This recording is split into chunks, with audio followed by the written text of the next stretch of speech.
20-годишно момче от Враца, причинило катастрофа с 2 жертви, вече година и половина успява да избегне явяването пред разследващите органи. Не се укрива, но не го и търсят. Така се участникът в инцидент, при който на място умират 18-годишният Калин и 20. Тежко остава състоянието на 4 от пострадалите при зверската катастрофа, станала вчера между хасковските села Конуш и Козлец, при което бяха ранени 8 души, 2 от които деца. Днес едно от децата ще бъде транспортирано в Пловдив. Тежък инцидент. 13-годишно момиче беше блъснато на пешеходна пътека в София рано тази сутрин. Детето е прието в Пирогов с опасност за живота. Сигналът за инцидента е подаден в полицията към 7:15 сутринта. Момичето е блъснато от кола на булевард Сливница преди улица Опалченска. Детето вървяло заедно с майка си, когато било пометено от колата.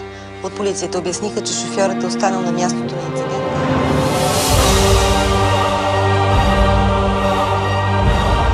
Сега подробностите за катастрофата край Айтос, която вече анонсирахме. 9 са ранените, 2 от тях с опасност за живота.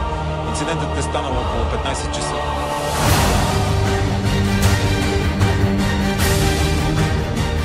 Денят беше белязан и от няколко тежки инцидента на пътя. 2 души загинаха, 8 бяха ранени при катастрофа край бургаското село Крушевец.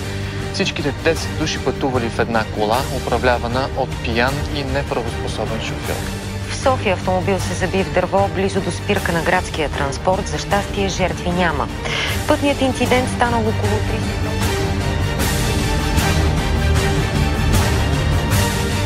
Започваме с новината за нов тежък пътен инцидент. 7 души бяха приети в болница след катастрофа, станала около 8:30 тази сутрин на 10 км от Пловдив в посока Свиленград.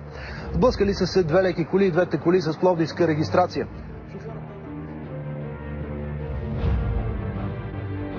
Тази емисия започваме, за съжаление, отново с новина за трагичен инцидент на пътя.